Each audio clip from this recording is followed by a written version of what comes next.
വരുത്താൻ വളരെ ചുരുക്കം ആൾക്കാർ മാത്രമേ തയ്യാറാവാറുള്ളൂ. അടുത്ത അപ്പോൾ ന്യൂട്രീഷൻ ഈസ് നമ്മുടെ ആഹാരം.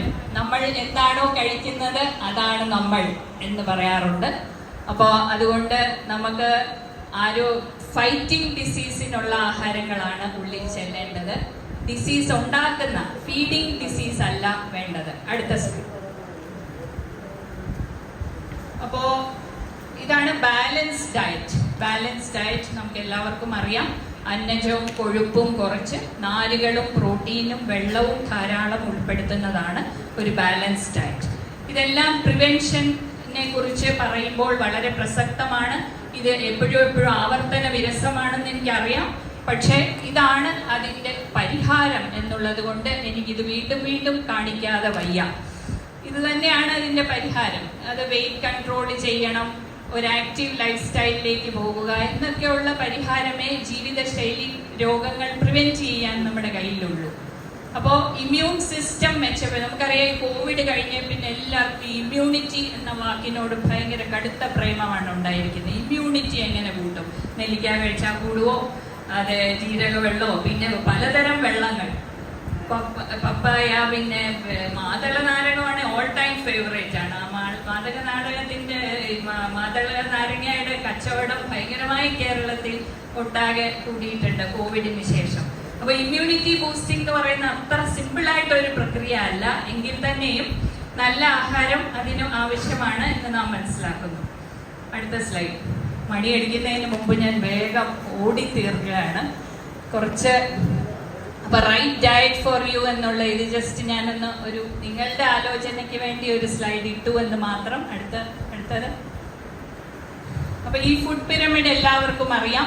ഏറ്റവും മുകളിൽ ഇരിക്കുന്നത് ഏറ്റവും കുറച്ച് കഴിക്കുക, ഏറ്റവും താഴെ ഇരിക്കുന്നത് കൂടുതൽ കഴിക്കുക എന്നുള്ള സന്ദേശമാണ് ഈ ഫുഡ് പിരമിഡിലുള്ളത്.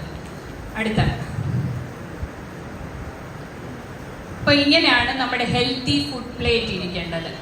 ഒരു പ്ലേറ്റ് ചോറും ഒരു മൂലയ്ക്ക് ഒരു ശകലം തോരനും അങ്ങനെയല്ല ഇരിക്കേണ്ടത്. പിന്നെ വേണ്ടി വന്നാൽ കുറച്ച് ബീഫും, കുറച്ചേറെ ബീഫും, അങ്ങനെയല്ല.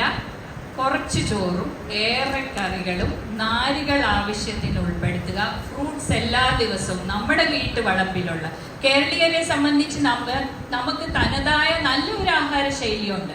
അതിൽ നമ്മൾ അന്നജം കുറച്ചാൽ മതി. ഇപ്പൊ നമ്മൾ പുട്ടെടുക്കുകയാണെങ്കിൽ എൻ്റെ കൂടെ കടലയോ പയറോ ഉപയോഗിക്കുക. അപ്പോൾ അത് കൂടുതൽ കഴിച്ചുകൊണ്ട് പുട്ട് കുറച്ച് കഴിക്കുക. പേഷ്യൻസ് ചെറിയൊരു സ്മൈലോടെ പറയാറുണ്ട്, ഇത് പുട്ടും പഞ്ചസാര ഏത്തപ്പഴമായിരുന്നു എന്നുള്ളത്. അപ്പൊ അത് കഴിഞ്ഞ് നമ്മൾ പിന്നെ ഷുഗറിനെ കുറിച്ച് വറി ചെയ്തിട്ട് ഒരു കാര്യമില്ല, സാരമില്ല എന്ന് ഞാനും പറയും. അപ്പോൾ അത് ഈ ഒരു തനതായ നല്ല ആഹാര ശൈലി നമുക്കുണ്ട്. നമ്മളത് പ്രാവർത്തികമാക്കുന്നില്ല എന്ന് മാത്രമേ ഉള്ളൂ.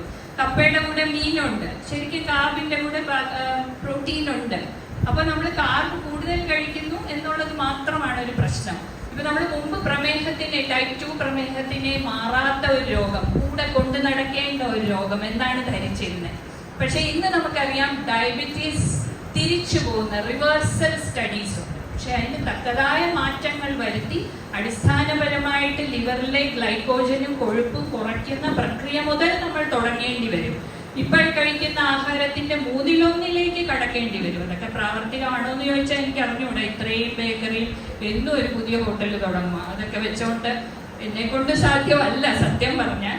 അപ്പോൾ ബാക്കിയുള്ളവർക്ക് എങ്ങനെയാണെന്ന് എനിക്കറിയില്ല.